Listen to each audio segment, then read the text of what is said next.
ولو أن لكل نفس ظلمت ما في الأرض لافتدت به وأسروا الندامة لما رأوا العذاب وقضي بينهم بالقسط وهم لا يظلمون ألا إن لله ما في السماوات والأرض ألا إن وعد الله حق ولكن أكثرهم لا يعلمون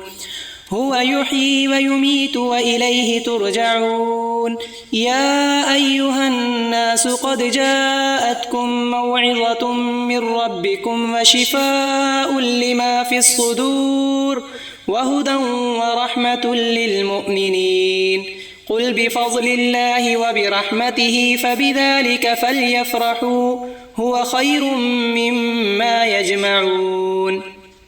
قل أرأيتم ما أنزل الله لكم من رزق فجعلتم منه حراما وحلالا قل الله أذن لكم أم على الله تفترون وما ظن الذين يفترون على الله الكذب يوم القيامة إن الله لذو فضل على الناس ولكن أكثرهم لا يشكرون وما تكون في شأن وما تتلو منه من قرآن ولا تعملون من عمل إلا كنا عليكم شهودا إذ تفيضون فيه وما يعزب عن ربك من مثقال ذرة في الأرض ولا في السماء ولا أصغر من ذلك ولا أكبر إلا في كتاب مبين ألا إن أولياء الله لا خوف عليهم ولا هم يحزنون الذين آمنوا وكانوا يتقون لهم البشرى في الحياة الدنيا وفي الآخرة لا تبديل لكلمات الله ذلك هو الفوز العظيم ولا يحزنك قولهم إن العزة لله جميعا هو السميع العليم ألا إن لله من في السماوات ومن في الأرض وما يتبع الذين يدعون من دون الله شركاء إن يتبعون إلا الظن وإن هم إلا يخرصون هو الذي جعل لكم الليل لتسكنوا فيه والنهار مبصرا إن في ذلك لآيات لقوم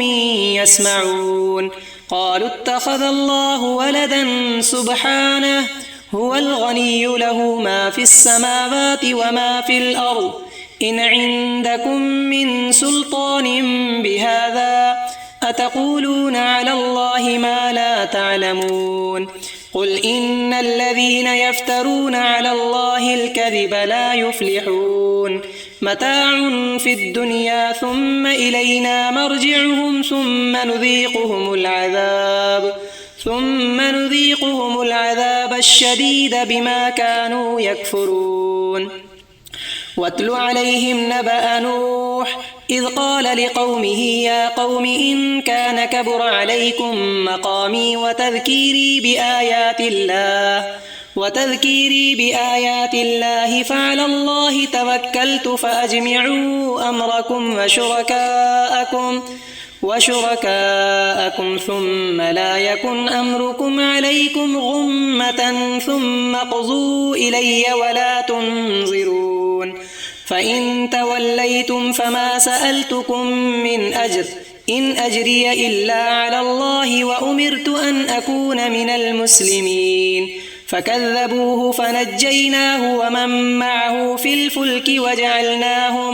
وجعلناهم خلائف وأغرقنا الذين كذبوا بآياتنا فانظر كيف كان عاقبة المنذرين ثم بعثنا من بعده رسلا إلى قومهم فجاءوهم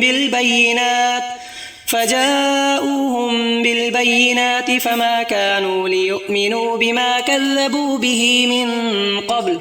كذلك نطبع على قلوب المعتدين ثم بعثنا من بعدهم موسى وهارون إلى فرعون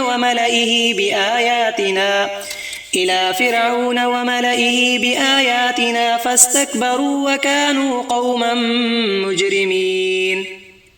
فلما جاءهم الحق من عندنا قالوا إن هذا لسحر مبين. قال موسى أتقولون للحق لما جاءكم أسحر هذا ولا يفلح الساحرون. قالوا أجئتنا لتلفتنا عما وجدنا عليه آباءنا وتكون لكما الكبرياء في الأرض وما نحن لك بمؤمنين. وقال فرعون ائتوني بكل ساحر عليم. فلما جاء السحرة قال لهم موسى ألقوا ما أنتم ملقون. فلما ألقوا قال موسى ما جئتم به السحر إن الله سيبطله إن الله لا يصلح عمل المفسدين ويحق الله الحق بكلماته ولو كره المجرمون. فما آمن لموسى إلا ذرية من قومه على خوف من فرعون وملئهم أن يفتنهم وإن فرعون لعال في الأرض وإنه لمن المسرفين. وقال موسى يا قوم إن كنتم آمنتم بالله فعليه توكلوا إن كنتم مسلمين. فقالوا على الله توكلنا ربنا لا تجعلنا فتنة للقوم الظالمين ونجنا برحمتك من القوم الكافرين. وأوحينا إلى موسى وأخيه أن تبوأ لقومكما بمصر بيوتا واجعلوا بيوتكم قبلة وأقيموا الصلاة وبشر المؤمنين. وقال موسى ربنا إنك آتيت فرعون وملأه زينة وأموالا في الحياة الدنيا ربنا ليضلوا عن سبيلك ربنا اطمس على أموالهم واشدد على قلوبهم فلا يؤمنوا حتى يروا العذاب الأليم. قال قد أجيبت دعوتكما فاستقيما ولا تتبعان سبيل الذين لا يعلمون. وجاوزنا ببني إسرائيل البحر فأتبعهم فرعون وجنوده بغيا وعدوا حتى إذا أدركه الغرق قال آمنت أنه لا إله إلا الذي آمنت به بنو إسرائيل وأنا من المسلمين. الآن وقد عصيت قبل وكنت من المفسدين. فاليوم ننجيك ببدنك لتكون لمن خلفك آية وإن كثيرا من الناس عن آياتنا لغافلون. ولقد بوأنا بني إسرائيل مبوأ صدق ورزقناهم من الطيبات فما اختلفوا حتى جاءهم العلم إن ربك يقضي بينهم يوم القيامة فيما كانوا فيه يختلفون. فإن كنت في شك مما أنزلنا إليك فاسأل الذين يقرؤون الكتاب من قبلك لقد جاءك الحق من ربك فلا تكونن من الممترين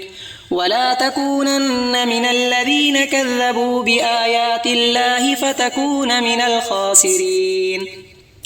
إن الذين حقت عليهم كلمة ربك لا يؤمنون ولو جاءتهم كل آية حتى يروا العذاب الأليم. فلولا كانت قرية آمنت فنفعها إيمانها إلا قوم يونس لما آمنوا كشفنا عنهم عذاب الخزي في الحياة الدنيا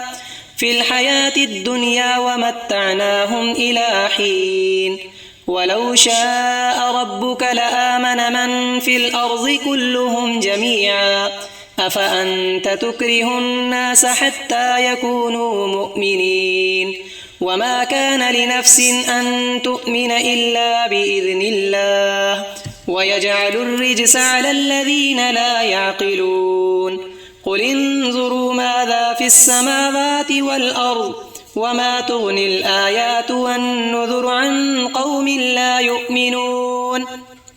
فهل ينتظرون إلا مثل أيام الذين خلوا من قبلهم قل فانتظروا إني معكم من المنتظرين ثم ننجي رسلنا والذين آمنوا كذلك حقا علينا ننجي المؤمنين قل يا أيها الناس إن كنتم في شك من ديني فلا أعبد الذين تعبدون من دون الله ولكن أعبد الله الذي يتوفاكم وأمرت أن أكون من المؤمنين وأن أقم وجهك للدين حنيفا ولا تكونن من المشركين ولا تدع من دون الله ما لا ينفعك ولا يضرك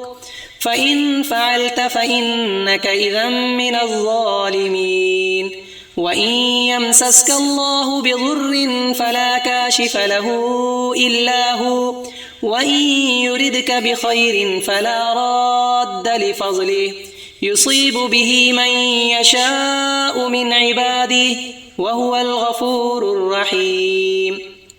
قل يا أيها الناس قد جاءكم الحق من ربكم فمن اهتدى فإنما يهتدي لنفسه ومن ضل فإنما يضل عليها وما أنا عليكم بوكيل واتبع ما يوحى إليك واصبر حتى يحكم الله وهو خير الحاكمين.